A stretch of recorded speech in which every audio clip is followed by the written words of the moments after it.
자, 뭐 지문은 좀 낯설어도 점수 매겨 보니까 점수는 내나 똑같이 나오죠? 안 나와요?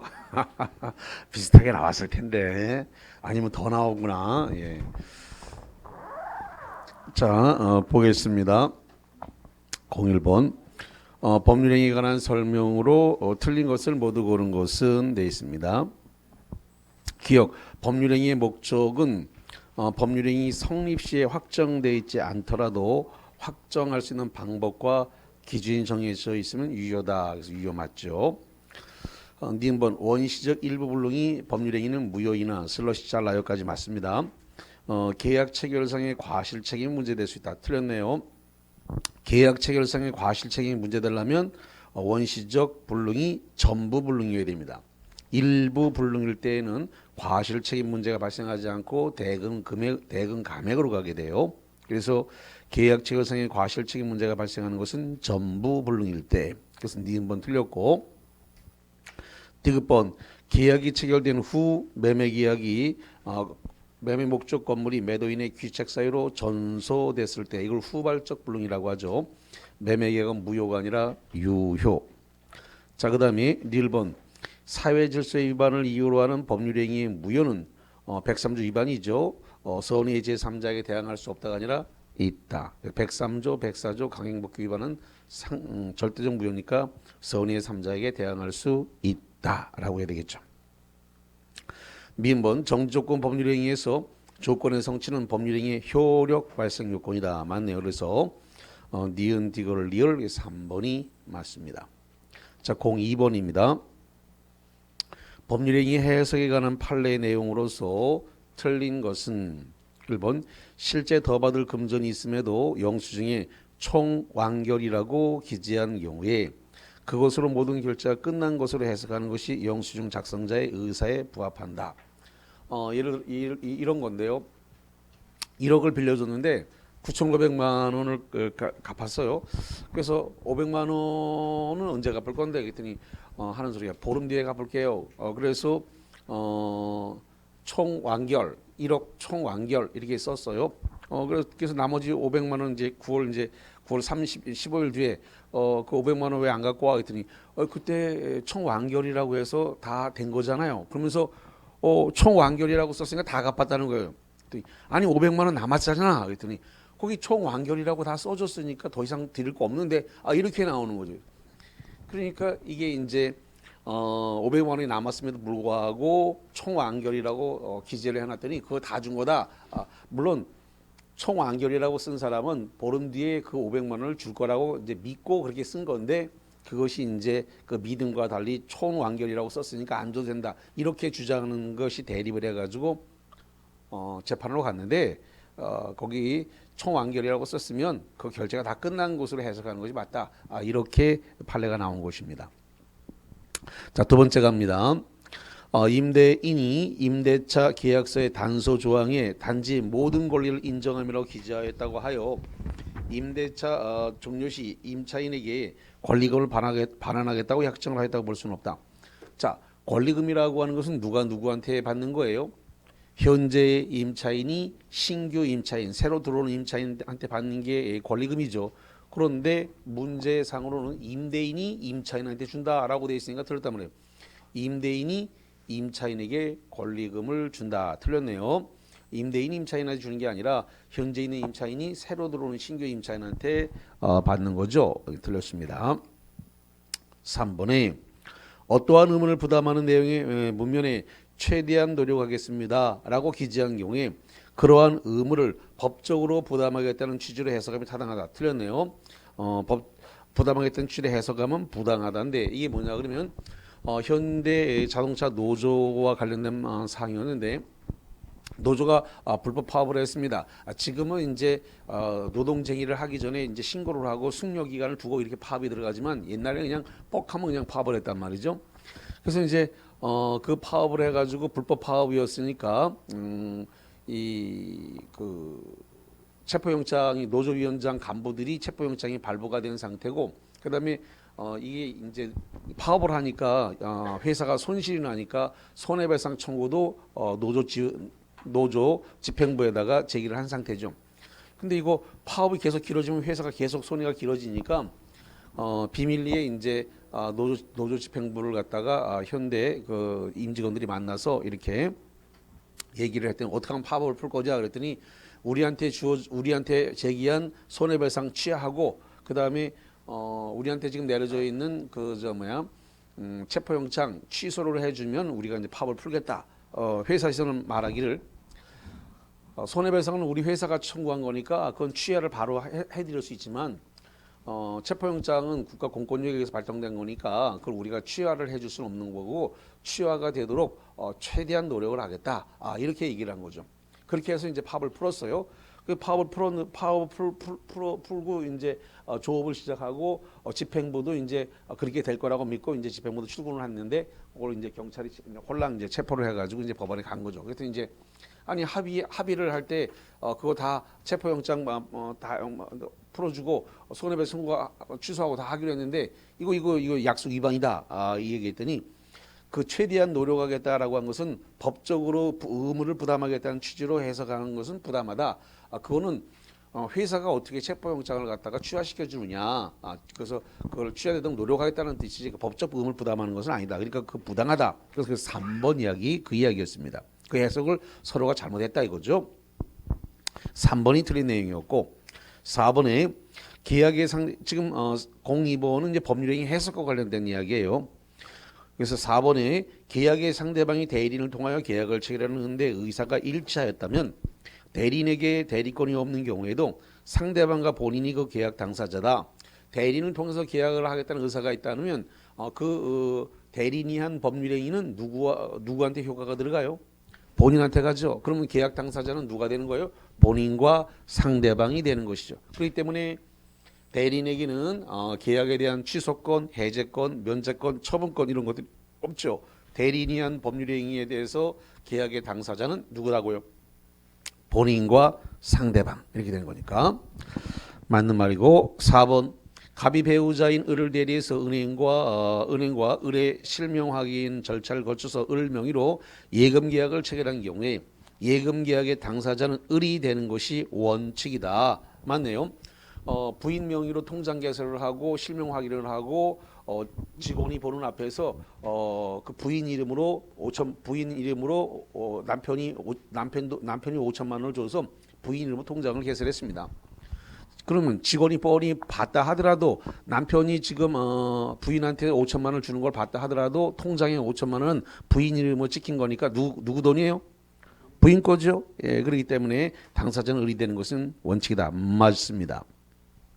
자, 03입니다. 진의한 의사표시에 관한 설명으로 옳은 것은 1번 비진의 의사표시에서 진이란 표의자가 진정으로 마음속에서 바라는 바를 뜻하는 것이다. 그렇죠. 그래서 아니군요. 잘못했네. 진이란 표의자가 진정으로 마음속에서 바라는 사항을 뜻하는 것이 아니라 표의자의 뭐다? 생각이다. 표의자의 생각. 그래서 1번 틀렸고 2번 비진의 의사표시는 상대방이 상동그라미 이를 비진의 표시 당시에 알았을 경우 알동그라미 통정의 표시와 마찬가지로 무효다. 비진의 의사표시가 원칙은 유효지만 상알수 상대방이 알았거나 알 수 있었을 경우는 뭐로 한다? 무효로 한다. 2번이 맞는 말이 되겠습니다. 3번 대리행위에 있어서 비진의 의사표시 여부는 본인을 표준으로 결정한다. 대리행위에서는 계약서를 쓴 누굴 기준으로 해요? 대리인 표준설, 대리인 기준이죠. 이게 3번 틀렸고 4번 비진의 의사표시는 상대방 없는 단독행위의 경우는 적용되지 않는다. 비진의 의사표시는 상대방이 있는 단독행위, 상대방 없는 단독이 둘 다 적용을 합니다. 그래서 상대방 없는 단독행위 적용되지 않는다라고 하는 말은 틀립니다. 5번 비진의 표시에 관한 규정은 대리인의 대리권 남용. 그 박스 쳐볼까요? 대리권 남용. 대리권 남용한 경우에는 유추 적용될 수 없다. 대리권 남용이 뭐라 그랬나요? in my pocket이라 그랬죠. in my pocket. 그래가지고 대리인이 기약금, 중도금, 잔금을 받은 게 있는데 그걸 본인한테 안 갖다 주고 쓱싹했다. 대리인이 쓱싹을 하고 꿀꺽했다 이거죠. 이렇게 했을 때 그 대리권의 효력은 본인에게 귀속한다 안 한다? 한다. 비진의가 적용되니까 원칙이 유효고 다만 상알수에 해당되면 무효다. 그래서 대리권 남용은 비진이에 관한 규정을 유추 적용할 수 있다라고 판례가 나와 있는 것이죠. 그래서 5번 질문 틀린 거고.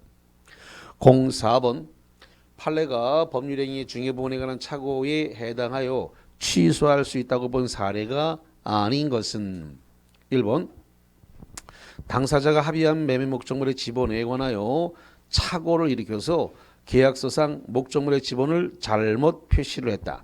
자, 예를 들어 가지고 지금 보면은 이제 이런 문제인데 여기가 125, 여기가 126. 지금 125 필지를 갖다가 매도인하고 매수인이 합의를 했습니다. 그래서 125 필지를 갖다가 매매 계약을 하기로 했는데 기재를 잘못해서 126 필지라고 잘못 기재를 했습니다. 이렇게 잘못 기재가 되어졌는데 지금 당사자의 의사를 알 수가 있네요. 당사자는 125 필지를 매매하기로 합의했으니까 당사자의 의사를 알 수 있을 때 당사자의 의사를 알 수 있을 때 하는 해석을 무슨 해석이라 그래요? 자연적 해석이라고 하죠. 자연적 해석에서는 잘못 기재된 것을 O 표시라고 했을 때 이 O 표시 무해 원칙이 적용돼요. O 표시 무해. O 표시 무해의 원칙이 지금 적용되기 때문에 그래서 착오를 이유로 계약을 해지할 수는 없다. 계약 해제가 되지 않는다는 거죠. 그럼 어떻게 되느냐? 그러면 126필지로 기재를 하고 등기가 126필지로 넘어왔다면 등기 말소하고 125필지에 대해서 다시 등기를 받으면 되기 때문에 아무 해가 없다. 그래서 거기 1번 당사자가 합의한 매매 목적물의 지번, 합의한 것은 125고 지번의 착오를 일으켜서 126이라고 잘못 기재했다 하더라도 이것은 중요분에 관한 착오로 볼 수 없으므로 착오를 이유로 취소할 수 있다 없다? 없다. 여기서는 여기 착오를 이유로 계약을 갖다가 지금 뭐가 안 된다고요? 취소할 수 없다. 그래서 1번 질문 틀린 정답으로서 맞는 말, 1번이 맞는 말이 되겠습니다. 자, 이번에 매매 목적물 1389평 전부 경작 가능한 농지로 알고 매수했으나 측량 결과 600평이 하천 부지로서 경작이 불가능하더라. 자, 이렇게 하면 중대한 착오에 해당되기 때문에 취소할 수 있습니다. 세 번째, 매매 계약에서 목적물의 동일성에 관한 착오, 목적물의 동일성에 관한 착오는 중요본에 관한 착오로서 취소할 수 있다. 자, 네 번째, 채무자가 갑인 것으로 알고 근저당 설정자로 서명 날인하였으나 그 채무자가 을로 되어 근저당 설정 등기가 결정됐다. 그러면 이 근저당권에서 채무자에 대한 착오는 중요 부분에 관한 착오에 해당하기 때문에 취소할 수 있습니다. 5번, 매매에 따른 양도소득세를 매수인에게 부담하기로 하고 그 세액을 매수인이 계산한 이를 따로 지급하였는데 후에 양도소득세가 더 부과됐다. 이거는 법률상의 착오로서 취소할 수 있다라고 판례가 나와 있는 것이죠. 그래서 이상이 없습니다. 자, 05번입니다. 갑은 을과 체결한 매매계약에 대한 적법한 해제 의사표시를 내용증명을 통해서 을에게 발송했다. 자, 내용증명은 등기 우편으로 갔나요? 예, 등기 우편으로 갔습니다. 발송되었다. 다음 설명 중 틀린 것은 1번 갑이 그 후 사망하거나 제한 능력자가 되더라도 해제 의사표시는 효력이 발생한다. 그렇습니다. 표의자가 의사표시를 발송한 후 사망하거나 제한 능력자가 되더라도 그 의사표시는 효력에 영향이 없다. 영향이 없으니까 효력이 발생한다. 맞네. 자, 2번 을이 갑의 해제 의사표시를 실제로 알아야 해제 효력이 발생한다. 이건 틀렸네요. 의사표시는 도달하면 효력이 발생하는 것이 그걸 뜯어가지고 내용을 알아야 효력이 발생하는 게 아니라 의사표시가 상대방의 지배권 내에 도달만 하면 효력하는 겁니다. 뜯어서 내용을 알아야 될 것까지 요구를 하지 않습니다. 지배권 안에 도달만 하면 효력이 발생하는 겁니다. 그래서 실제로 알아야 된다는 것은 뜯어서 내용을 읽었다는 건데 그 읽을 것까지 요구되지는 않습니다. 그래서 2번이 틀렸네요. 3번 갑은 내용 증명이 을에게 도달한 후에 일방적으로 그 해제 의사표시를 처리할 수 없다. 지금 의사표시가 도달한 후에는 그를 의사표시를 뭐하지 못한다고요? 철회할 수 없다. 철회는 도달 전까지 가능하기 때문에 도달하고 난 다음에는 철회할 수가 없는 것이니까 맞네요. 네 번째, 갑의 내용 증명이 반송되지 않았다. 내용 증명은 등기로 갔나요? 등기로 갔죠. 반송되지 않았다면 특별한 사정이 없는 한 그 무렵에 을에게 송달되었다고 봄이 상당하다. 맞네요. 자, 5번 갑의 내용 증명이 을에게 도달하였으나 을이 정당한 사유 없이 의편물의 수치를 거절한 경우에도 해제 의사표시가 도달된 것으로 볼 수 있네요. 이제 홍길동이라는 사람의 주소로 우편물이 와가지고 등기가 가서 우체부가 가서 우편물을 눌렀습니다. 띵동 하고 누르니까 홍길동이가 나왔습니다. 우체부가 물어봤죠. 홍길동 씨 되세요? 그랬더니 홍길동이가 네 그러더라는 거죠. 자, 여기 우편물 왔으니까 이거 받으시고 그다음에 패드를 내밀면서 받았다라고 여기다가 서명 좀 하시죠라고 그 패드를 내밀었는데 우체부가 홍길동이라는 사람이 나 그거 안 받을랍니다. 이러면서 본인이 있으면서 수치를 거절했습니다. 그러면 우체부가 거기다 패드해놨습니다. 본인을 확인하였으나 수령을 거절하였음 이렇게 딱 써버리게 되면 도달로 봐버리게 됩니다.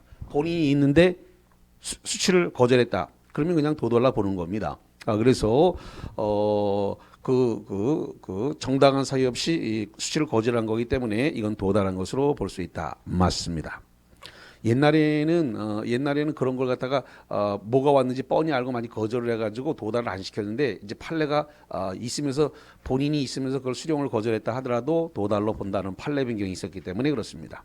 그래서 맞는 말이 되어 있고 06번으로 갑니다. 대리관한 설명으로 옳은 것을 모두 고른 것은 나왔습니다. 기억 1인이 변호사가 채권자와 채무자 쌍방을 대리해서 강제 집행 절차에서 배당을 신청하는 경우는 허용된다. 배당 신청하는 것은 법원에다가 배당을 신청하는데 변호사가 신청하거나 법무사가 신청했다고 해갖고 그 배당 순서가 바뀌거나 더 올라가거나 내려가거나 하지는 않습니다. 배당은 이미 법원에서 다 결정을 해놓은 것이기 때문에 그게 누가 신청을 하든 간에 순서가 바뀐다거나 내려가거나 올라가거나 하지는 않습니다. 그렇기 때문에 배당 신청하는 것은 변호사가 쌍방 대리에도 관계가 없습니다. 마찬가지로 법무사가 이행기에 그 대금이 지급되고 난 다음에 법무사가 양쪽 쌍방 대리를 할 수가 있습니다. 그래서 매도인의 등기를 소유권을 말소시키고 매수인한테 이전 등기를 해주고 이렇게 쌍방 대리 모두가 가능합니다. 자, 쌍방 대리 허용됩니다. 이런 경우에 자, 니은번 갑니다. 대리권의 범위를 정하지 않았다. 대리권의 범위를 정하지 않은 걸 민법 118조가 그렇게 되면 대리권의 범위가 불분명하면 보존행위는 무제한으로 허용되고 이용 계량행위는 이용 계량 행위에 대해서는 성질이 변하지 않는 범위 내에서 허용된다. 성질이 변하지 않는 범위 내에 허용되고 그다음에 처분 행위는 허용되지 않는다. 그럼 니은번에 대리는 보존 행위만 할 수 있다. 틀렸네요. 보존 행위만 할 수 있는 게 아니라 뭣도 할 수 있다고요? 이용 계량 행위도 가능합니다. 이용 계량 행위도 가능한데 보존 행위만 할 수 있다. 틀렸어요. 대리인이 행한 법률 행위의 중심적 효과이든 부수적 효과이든 모두 본인에게 귀속된다. 맞는 이야기네요. 그러면 예를 들어 가지고 대리인이 계약서를 쓰면서 양도소득세는 매수인이 부담하기로 한다. 이렇게 썼습니다. 양도소득세를 부담하는 계약은 주계약이 아니라 부수적 계약 내용이죠. 그러면 이제 매매하는 것이 이제 중심적 효과가 되는 것이고 매매의 효과가 그다음에 양도소득세를 이제 매수인이 부담하는 것은 이제 부수적 효과가 되는데 그게 중심의 효과든 부수적 효과든 다 누구한테 귀속되는 거예요? 본인에게. 양도소득세를 대리인이 꿀꺽할 리는 대리인이 그걸 받을 리는 없는 거, 대리인이 귀속될 리는 없으니까 다 양도소득세를 매수인이 내는 것도 부수 효과니까 전부 다 본인에게 귀속되는 거 맞네요. 자, 리을 의사의 통지나 관념의 통지에 대해서 대리가 인정되지 않는다. 둘 다 인정됩니다. 의사의 통지나 관념의 통지 둘 다 대리가 인정되는데 인정되지 않는다라고 했기 때문에 그건 틀렸습니다. 자, 그 다음에 그래서 답은 기역과 디귿 이렇게 됐기 때문에 1번이 답이 되어졌습니다. 자, 07번입니다. 갑의 대리인 을을 통해서 병의 부동산을 매수하였다. 다음 설명 중 틀린 것은 기역, 을이 매매 계약을 체결하면서 갑을 위한 것임을 표시하지 않았다. 밑줄 쳐볼까요? 대리인이 본인을 위한 것임을 표시하지 않게 되면은 민법 115조가 뭐라고 되어 있어요? 대리인 자신의 행위로 본다. 다시 한번 현명을 해야 되는데 거기 갑을 위한 것임을 표시하지 않았다는 말을 뭐라고 표현한다고요? 현명을 해야 되는데 갑을 위한 것이다라고 현명을 해야 되는데 현명하지 않으면 민법 115조가 누구의 행위로 본다 그랬다고요? 대리인 자신의 행위로 본다. 그렇기 때문에 기억 그대로 맞네요. 그래서 특별한 사정이 없으면 그 의사 표시는 대리인을 위한 것으로 본다. 맞네요. 자, 그 다음에 니은번 대리인이 외에 여럿이다. 대리인이 여럿 수인일 때 대리인은 어떻게 하도록 되어 있어요? 각자 대리가 원칙이고 법률이나 수권행위에 특별한 규정이 없는 한 각자 대리가 원칙이다 라고 했어요. 그래서 거기 보니까 니은번 대리인이 외에 여럿인 때는 법률 또는 수권행위에서 달리 정하지 않는 한 각자가 본인을 대리한다. 갑을 대리한다. 맞네요.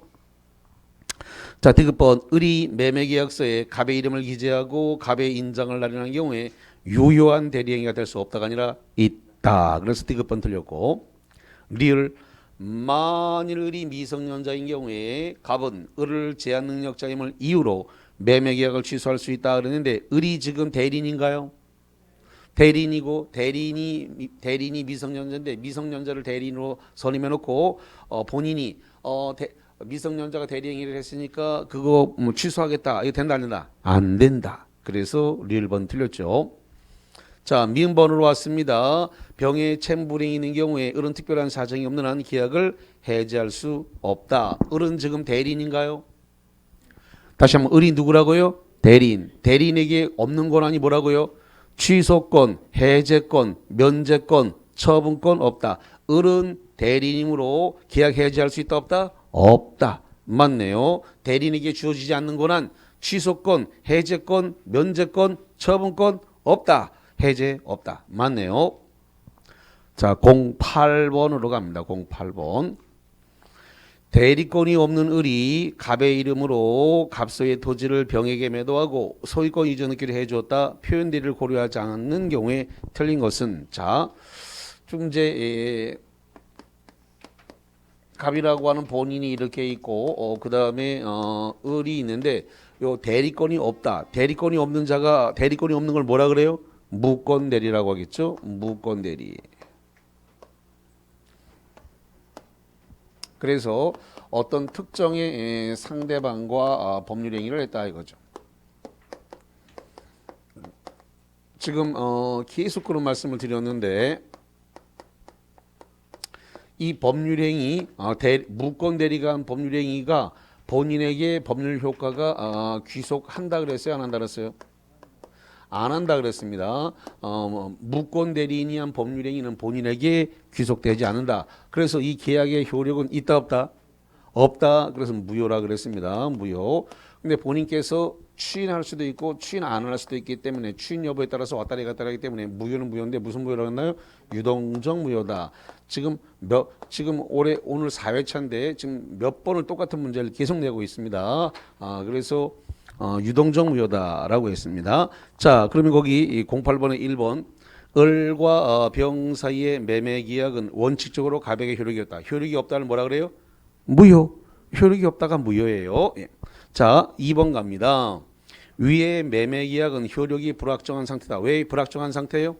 여기 유동적이니까 불확정한 상태에 있는 거죠. 유동적이니까. 불확정한 상태에 있다가 갑의 추인, 여기 갑은 본인이고 갑의 추인 여부에 따라서 갑에 대한 효력 발생 여부가 결정된다. 추인하면 효력이 발생한 거, 추인하지 않으면 효력이 발생 안 하는 거니까 추인 여부에 따라 효력 발생 여부가 결정된다. 맞네요. 3번 갑이 을의 무권 대리행위를 추인하면서 원칙적으로 추인을 하면 원칙적으로 추인한 때로부터 유권 대리와 마찬가지로 효력이 생긴다. 땡, 틀렸군요. 자, 예를 들어 가지고 이 법률행위를 한 것은 9월 25일경에 법률행위를 했다라고 해볼게요. 추인을 한 것은 10월 12일 날 추인했다고 합시다. 그러면 추인을 10월 12일 날 했다고 했을 때 추인의 효력은 추인한 날 발생하는 게 아니라 이게 소급해서 발생한단 말이죠. 그래서 소급해서 유효가 됩니다. 소급 유효죠. 그래서 추인하게 되면 추인한 날로부터 지금 새로운 법률행위 효력이 발생하는 게 아니라 언제부터 발생한다고요? 소급해서 발생한다. 그러면 3번 틀렸죠. 추인하면 원칙적으로 추인한 때로부터 유권 대리와 마찬가지로 효력이 있다. 아니죠. 추인하게 되면 소급해서 유효한 행위로 본다. 이렇게 되는 거죠. 그래서 추인한 때로부터가 아니라 소급해서 유효한 겁니다. 소급해서. 그래서 3번이 틀렸네. 자, 4번 갑이 의뢰인 무권 대리 행위를 추인하기 위해서는 병의 동의를 필요로 하지 않는다. 이 추인이라고 하는 것은 형성권입니다. 추인이 형성권이면 일방 당사자의 의사표시로 법률적 효력이 발생하는 겁니다. 일방 당사자의 추인하겠다라는 의사표시만 하면 효력이 발생하는 거니까 상대방이나 무권 대리인의 동의를 필요로 하지 않습니다. 일방적 의사표시만으로 효력이 발생하는 거니까. 그래서 병의 동의를 필요로 하지 않는다. 맞군요. 자, 5번 갑니다. 병이 정에게 토지를 전매하고 이전 등기를 한 경우에 갑은 을의 대리행위를 정에게도 추인할 수 있다. 자, 지금 요 상대방 병이 지금 정에게 전매했다는 겁니다. 자, 전매가 무슨 뜻이라고 그랬어요? 등기 없이 팔아먹은 게 전매입니다. 그래서 이걸 갖다가 전매해서 정한테 넘어갔습니다. 그러면 병에서 정으로 넘어간 것은 매매 넘어갔으니까 정은 뭐라냐면 특별 승계인이라 그래요. 뭐라 한다고요? 특별 승계인. 그래서 상대방한테서 승계인한테 넘어가면 본인께서 추인을 이 승계인한테 추인할 수 있다 없다? 있다. 승계인한테 추인이 가능합니다. 자, 그래서 5번 지문도 맞는 말이 되겠습니다. 승계인에게 추인할 수 있다. 자, 09번으로 왔습니다. 법률행위의 무효와 취소에 관한 설명으로서 틀린 것은 1번 무효는 특정인의 주장이 없더라도 처음부터 당연히 효력이 없는 것이다. 처음부터 효력이 없으니까 법률행위 자체가 효력이 발생하지 않는다라는 소리입니다. 취소는 일단은 유효하고 취소권자의 주장이 있어야 비로소 효력이 없게 된다. 취소권자가 취소하겠다. 취소권자가 취소의 의사표시를 하게 되면 어떻게 되는 거예요? 취소의 의사표시가 있게 되면 어떻게 된다? 소급해서 무효가 된다. 취소의 의사표시가 상대방에게 도달하면 바로 소급 무효가 되는 거죠. 그래서 취소권자의 주장이 있어야 비로소 효력이 없어지는. 효력이 없어지는 게 뭐라고요? 무효죠. 효력이 없어지는 게 뭐라고요? 무효. 언제부터? 소급해서. 소급은 처음부터. 자, 2번 갑니다. 무효는 누구든지 주장할 수 있으나, 그렇죠? 취소는 일정한 자만이 주장할 수 있다. 누가 취소를 주장할 수 있어요? 6명. 재착, 사강, 대승. 6명에게만 주장권이 있습니다. 취소권은 아무나 주장 못해요. 그래서 6명, 재착, 사강, 대승. 6명에게만 취소권이 주어집니다. 일정한 자, 6명. 자, 세 번째 갑니다. 법률행위의 일부분이 무효일 때는 전부를 무효라는 것이 원칙이다. 그 뒤에다가 137조라고 써요. 그 조물입니다. 일부가 무효이면 법률행위 전부를 무효로 한다. 137조 조문입니다. 예. 자, 그 다음에 네 번째 가보죠. 4번. 법률행위의 취소도 반드시 명시적으로 해야 되는 것이 아니나 그렇습니다. 취소를 하는데 꼭 명시적으로 하는 건 아니고 구두로 해도 되고 묵시적으로 해도 됩니다. 그렇지만 조건을 붙일 수 없다 그러는데 그렇다네요. 그러네요. 조건. 자, 취소라고 하는 것 자체는 단독행위인가요? 동철이가 상처 먹고 취해서 그러니까 단독행위 맞잖아요. 예. 단독행위는 조건이나 기한을 붙일 수 있다 없다? 없다. 붙일 수 없는 것이 원칙입니다. 다만 그럼에도 불구하고 상대방에게 이익만 주거나 상대방이 동의한 경우에는 단독행위라도 조건이나 기한을 붙일 수 있다라는 예외가 있어요. 자, 어쨌든 간에 4번은 맞습니다. 자, 5번 취소권은 일정 기간이 경과되면 소멸하고 슬롯이 자릅니다. 취소권은 추인할 수 있는 날로부터 몇 년? 3년. 법률행위 한 날로부터 10년이 경과되면 소멸하고 취소하면 그때부터 효력이 없었던 거에 대해서 소급효는 없다. 여기 보세요. 취소하면 그때부터 효력이 없어지는 게 아니라 언제 없어져요? 소급해서 효력이 없어지는 거니까 소급효가 있는데 소급효가 없다라고 했으니까 5번 집은 틀렸군요. 예. 소급해. 취소하면 소급무효. 자, 그래서 소급효가 없다가 아니라 있는데 소급효가 없다 해서 5번 틀렸네요. 자, 10번으로 왔습니다. 조건과 기한에 관한 설명으로 틀린 것은 1번 법인 설립에 있어서 주부관청의 허가와 같은 법정 조건 밑줄 칩니다. 법정 조건은 조건이 아니다. 맞습니다. 판례가 그렇게 나와 있죠. 법정 조건은 조건이 아니다. 맞습니다. 1번 고르면 안 되는데 1번 고른 사람이 꽤 있더라고요. 보니까. 자, 그 다음에 2번 갑니다. 이번에 동산의 매매 계약을 체결하면서 소위 소유권 위법 특약을 한 경우에 정지 조건 매매다. 보통 그 학원 같은 데에는 보통 정수기가 다 있죠. 정수기. 정수기를 이제 동산에 속하고 들고 다닐 수 있고 움직일 수 있으니까. 근데 보통 정수기를 갖다가 렌탈을 한단 말이죠. 그래서 이제 36개월, 뭐 이렇게 72개월 뭐 이런 식으로 렌탈을 하는데 그럼 달달이 사용료를 내고 렌트 정수기는 본사에서 소유권을 가지고 있다가 36개월, 72개월의 계약 기간이 끝나게 되면은 소유권을 갖다가 학원에다가 넘겨주죠. 그러면 36개월, 72개월의 개월이 차면 소유권이 넘어오니까 효력이 발생하는 겁니다. 효력이 발생하는 걸 뭐라 불러요? 정지 조건이라 부릅니다. 다시 무슨 조건이라 한다고요? 정지 조건. 효력이 발생하는 걸 뭐라 한다고요? 정지 조건. 그러니까 동산의 소유권 위법 매매의 특약은 그 할부 기간이 잘 채워지고 대금을 잘 내게 되면 그 기간이 끝나가면 소유권이 넘어오니까 효력이 발생을 하는 거죠. 그래서 정지조건부 매매다. 그래서 이제 정지조건부 매매로 하는 게 대부분이 뭐냐 그러면 정수기하고 또 바디프렌드 이런 안마의자 같은 것도 이렇게 할부로 하죠. 보통 한 달에 10개월씩 해가지고 36개월 또는 72개월 이게 할부로 해서 미리 들여놓고 쓰고 기간 끝나면 이렇게 하는 것이 있고 자동차 같은 경우도 동산 소유권 위법 매매죠. 그래서 소유권은 본사가 갖고 있다가 끝나고 나면 완전히 넘겨주는 그런 것이죠. 예. 자, 그래서 2번 맞고 그다음에 3번 갑니다. 정지조건부 법률행위에서 조건의 성부가 단지 채무자의 의사에만 달려있는 경우에는 그 법률행위 무효다. 그렇죠. 정지조건부 법률에서 효력 발생하는 게 그게 조건의 성취가 채무자의 의사에만 달려있으면 안 되는 거죠. 그래서 그렇게 된 조건이라면 무효입니다.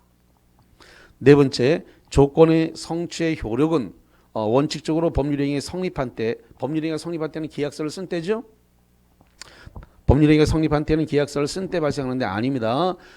조건이 성취되거나 기한이 도래를 해야 효력이 발생합니다. 그래서 조건은 성취된 때, 기한은 도래한 때 효력이 발생하는 것이지 법률행위가 성립한 때 발생하는 것이 아니기 때문에 4번 틀렸습니다. 다시 한번 조건은 언제라고요? 성취한 때, 기한은 도래한 때 효력이 발생하는 것이지 법률행위가 성립한 때 계약서 쓴 때 발생하는 건 아니다. 고로 4번 틀렸는데 조금 맞추기가 쉽지 않았을 수도 있습니다. 자, 5번 취소와 상계 등 소급효가 있는 법률행위에는 시기를 붙이는 것은 무의미하다. 취소와 상계 이거 전부 다 단독행위인가요? 동철이가 상추 먹고 취해서 할 때 상계, 취소 이런 건 전부 다 단독행위입니다. 근데 취소도 소급효가 있죠. 자, 여기 봐요. 여기 취소에 뭐가 있다고요? 소급효. 그 다음에 상계.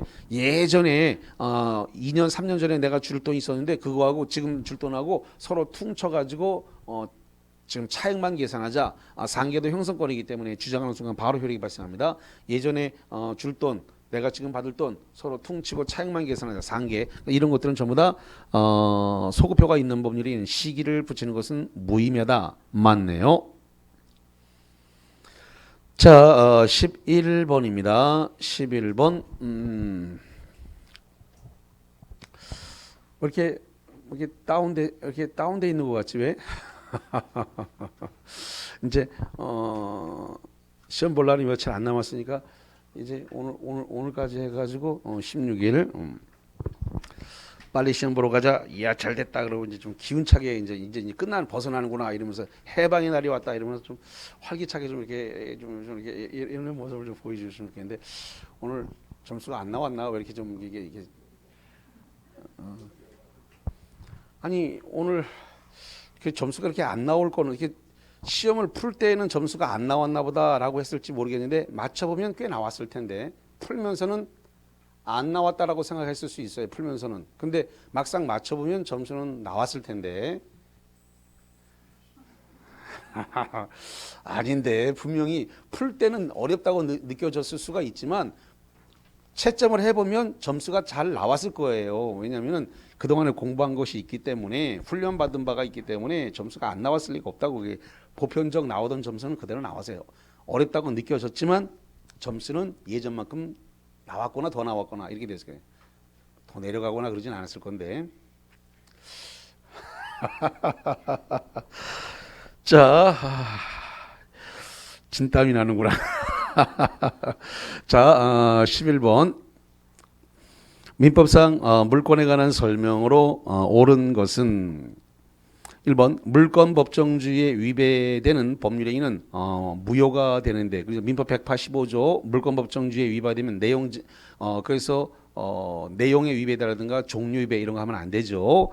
무효가 되는데 이때 당사자 간의 채권 행위는 유효라고 본다. 무권리자 처분권 없는 자가 남의 부동산 팔아먹는 부동산 계약할 수 있나요?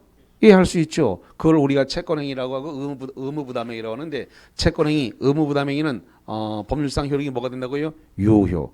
채권행위 유효 맞잖아요. 근데 이 채권행위에 더 나가서 등기를 넘겨줬다. 등기를 넘겨주면 뭐가 돼버려요? 물권행위. 다시 한번 등기를 넘겨주면 뭐가 된다고요? 물권행위. 물권행위는 처분권 없는 자가 넘겨주면 뭐가 돼요? 무효. 그리고 거기 물권법정주의 위배됐으니까 뭐가 됐어요? 무효. 맞잖아요. 1번 지문 맞다. 자 2번 갑니다. 미등기 무허가 건물의 양수인은 소유권 이전 등기 전에도 소유권에 준하는 관습법상 물권을 취득한다. 제가 관습법상 물권이 없는 자를 온사미공이라고 불러드렸습니다. 온사미공 이렇게.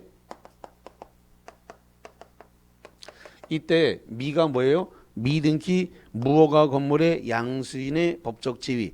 미등기 무허가 건물의 양수인의 법적 지위와 관련해서 관습법상 물권을 인정한다 안 한다? 안 한다. 안 한다.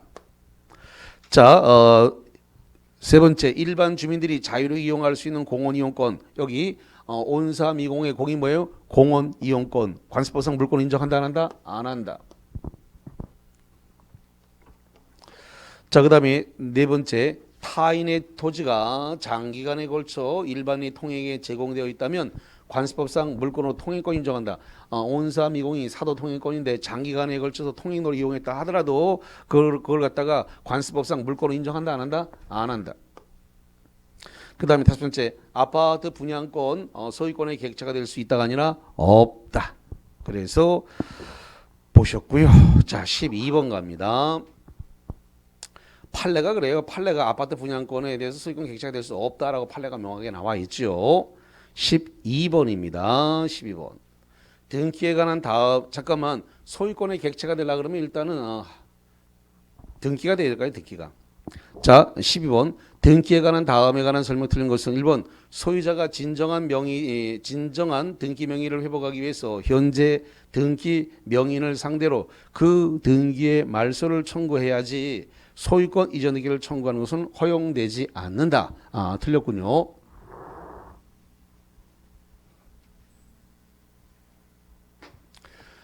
진정 명의 회복, 진정 명의 회복입니다. 명의 회복을 원인으로 하는 진정 명의 회복을 원인으로 하는 소유권 이전 등기. 소유권 이전 등기 청구권을 행사할 수가 있다 이거죠.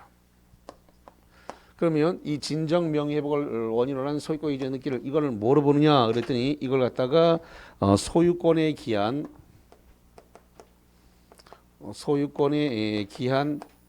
방해 제거 청구권, 방해 제거 청구권으로 본다 이게.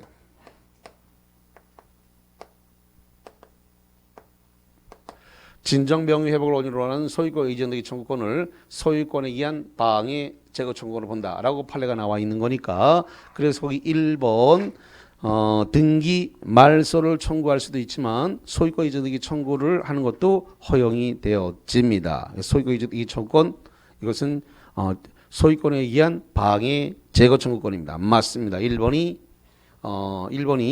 되는데 허용되는데 허용되지 않는다라고 했기 때문에 1번 질문 틀렸군요. 자, 2번 갑니다.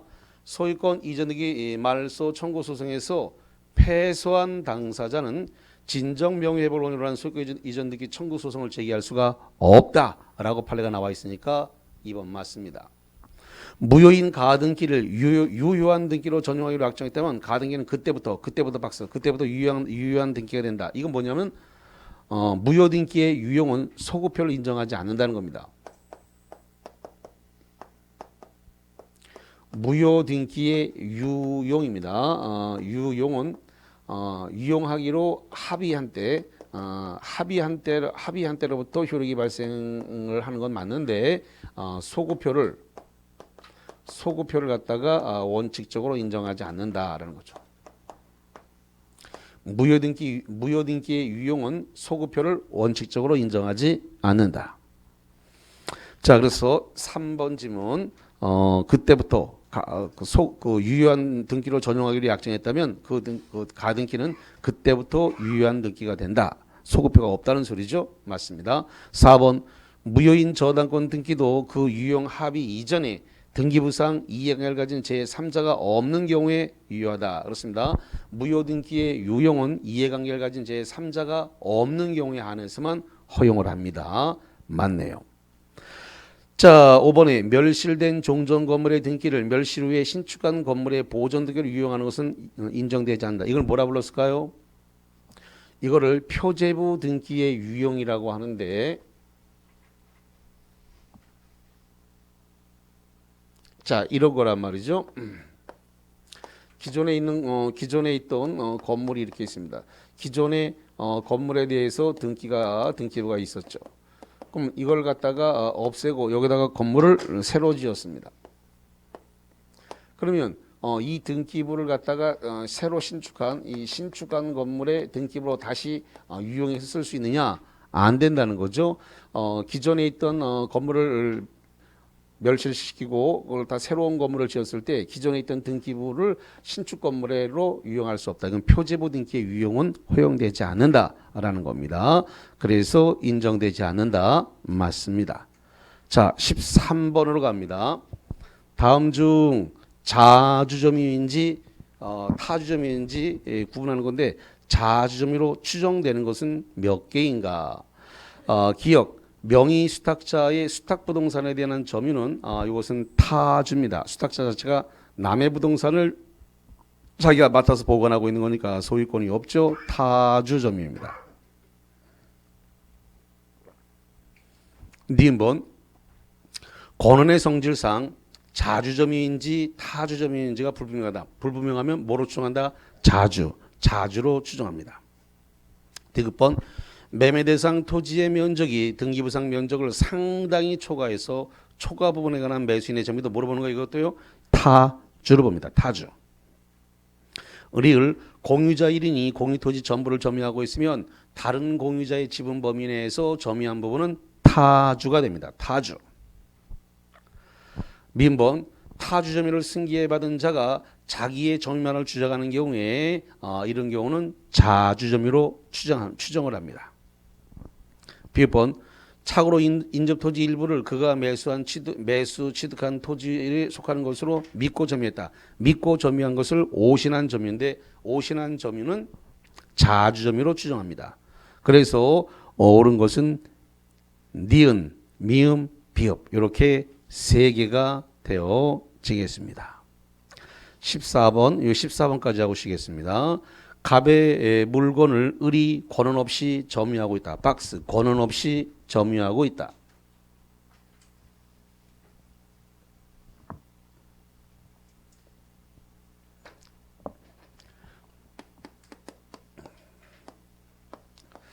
자, 갑과 을이 부동산에 대해서 매매 계약을 했습니다. 매매 계약을 하고 여기에 따라서 이렇게 소유권 이전 등기를 했습니다. 대법원 판례에 따르면은 소유권 이전 등기가 된 시점에 뭣도 넘어간 것으로 봐요. 점유인도, 점유인도도 이전 등기 시점에 같이 넘어간 것으로 이렇게 추정이 되고 있습니다. 자, 이렇게 돼가지고 한 달이 지났는지 6개월이 지났는지 15개월이 지났는지 2년이 지났는지 모르겠습니다만은 어떤 시점에 이 계약에 대해서 이 계약이 무효 취소가 되어졌습니다. 무효 취소가 돼버리게 되면 을한테 넘어갔던 소유권이 이게 백해서 다시 소유권의 복귀가 일어난다 그랬습니다. 소유권의 복귀 유인성이다 그랬어요. 그래서 지금 소유권이 복귀됐으니까 지금 을이 점유하고 있는 점유는 무슨 점유는 권한이 없는 점유가 돼버려요. 그래서 을이 점유하는 점유가 이게 무슨 점유라고요? 권한 없는 점유. 권한 없는 점유예요 이게. 그러면 을은 매매로 사왔으니까 을이 하는 점유는 무슨 점유입니까? 자주점이죠. 매매로 사왔으니까 소유의 의사를 가지고 사왔으니까 을이 점유하는 건 무슨 점이라고요? 자주점입니다. 자, 자주점유는 뭐가 추정되죠? 자, 추정되는 거 5개라 그랬잖아요. 어떻게 해요? 자주, 선의, 평온, 공연, 계속적 점유 5개는 뭐 한다고요? 추정. 그럼 자주점유가 됐으니까 뭐가 추정돼요? 선의. 선의 점유가 추정되는 거죠. 선의 점유에게는 뭐가 있어요? 과실 수취권이 있잖아요. 과실 수취권이 있다 이 말이죠. 그럼 이 과실 수취권을 수취한 것을 반환합니까 안 합니까? 안 하죠. 과실 수취권이 있으니까 부당이득으로 반환할 필요는 없습니다. 부당이득에 대한 반환은 필요가 없다. 부당이득은 반환 안 한다라는 겁니다. 자, 봅시다. 14번의 기억. 을이 악의의 점유자다. 악의의 점유자인 경우에는 지출한 필요비의 상환을 청구할 수 없다 그러는데, 자, 을이 지금 점유를 했습니다. 점유를 하고 있는데 비용 상환 청구권, 비용 상환 청구권은 선의한테만 있습니까? 선악불문하고 다 있습니까? 선악불문하고 다 있죠. 비용 상환 청구권은 선의 악의를 가리지 않습니다. 선악불문하고 인정이 되어집니다. 근데 지금 시험 문제가 악의의 점유자에게 지출하는 필요비의 상환을 청구할 수 없다가 아니라 뭐예요? 있다. 왜? 선악불문하고 인정되는 거니까. 자, 그 다음에 2번. 을이 유익비를 지출하는 경우에 가액의 증가가 현존한 때는 하나요. 을의 선택에 따라서 자, 점유하고 있는 부동산을 누가 돌려받을 거예요? 갑이 돌려받을 거예요. 갑을 돌려받은 갑을 뭐라 불러요? 회복자. 그럼 결론적으로 비용 상환 청구권과 관련해 가지고 필요비가 있고 유익비가 이렇게 있는데 이 유익비에 대해서 줄 사람이 회복자가 줄 거니까 여기서 회복자는 갑이란 말이죠. 그럼 누가 선택해야 돼요? 갑이 선택해야 되는데 을이 선택했다. 틀렸네요. 을의 선택에 따라 지출 금액이나 증가액을 상환을 청구할 수 있다. 아닙니다. 갑의 선택, 회복자 갑의 선택에 따라 지출 금액이나 증가액의 상환을 청구할 수 있는 겁니다. 니은번 틀렸죠. 디귿. 을이 선의인 경우에는 점유물의 과실을 취득하였다 하도록 통상의 필요비 상환을 청구할 수 있다 그러는데, 자 여기 봅니다. 을이 지금 선이다. 선이었을 때에는 과실 수취권이 있죠. 여기 써놨습니다. 뭐가 있다고요? 과실 수취권. 과실 수취권이 있다라도 필요비에서 통상의 필요비하고 선의가 취득한 과실 수취권, 이것은 상세 처리가 됐기 때문에 서로 달라고 한다 안 한다? 안 한다. 과실수취권에 대해서 반환 청구 안 하는 대신에 통상의 필요비를 달라고 할 수가 없다 이 말이에요. 그래서 필요비에 통상의 필요비 상환을 청구할 수 있다가 아니라 뭐라고요? 없다. 자, 그 다음에 4번에 의뢰 비용 상한 청구권은 비용을 지출할 때 즉시 이행기가 도래한다 그랬는데요. 지금 유익비 같은 경우에는 어떻게 해야 돼요? 유익비 같은 경우는 목적물을 갖다가 뭐 한다고요? 반환하는 때 유익비를 달라고 하는 거란 말이에요. 반환할 때 즉시 이행기가 도래하는 게 아니라 반환 시에 유익비 상환은 반환 시에 달라고 할 수 있어요. 자, 그다음에 5번 을이 자기 건물로 믿고 사용했는데 믿고 사용한 걸 뭐라 그래요? 오신하고 사용했다. 그럼 자주점이죠. 병으로부터 차임을 수취하였다면 그 사용이익이나 차임을 가볍게 반환할 필요가 없다. 맞네요. 자, 여기 봅니다. 지금 믿고 점유했으니까 자주점이고 자주점에는 뭐가 추정돼요? 선의에게 뭐가 있다? 과실 수취권. 그러면 여기 을이 병한테 월세를 그 임대차를 했다 이거예요. 자, 임대차를 해가지고 차임이 발생했습니다. 자, 이 차임을 갖다가 회복자한테 돌려줘야 돼요? 안 돌려줘야 돼요? 자, 지금 거기 문제가 뭐라냐면 을이 자기 건물로 믿고 사용했으니까 오신했으니까 자주점이잖아요. 오신한 점이가 뭐가 된다고요? 자주점이고 이 자주점에 의해서 병은 임차인이 되겠고 임대차에서 따라서 차임을 받았다가 수취했습니다. 사용이익이나 차임을 가볍게 반환할 필요가 있다 없다? 없다. 여기 선의의 점유자는 과실수취권이 있기 때문에 부당이익을 반환할 필요가 없잖아요. 그러니까 5번 틀에 반환할 필요가 없는데 맞네. 반환할 필요가 없다 그랬으니까 5번 맞네요. 자, 여기까지 하고 쉬었다가 15번부터 보겠습니다.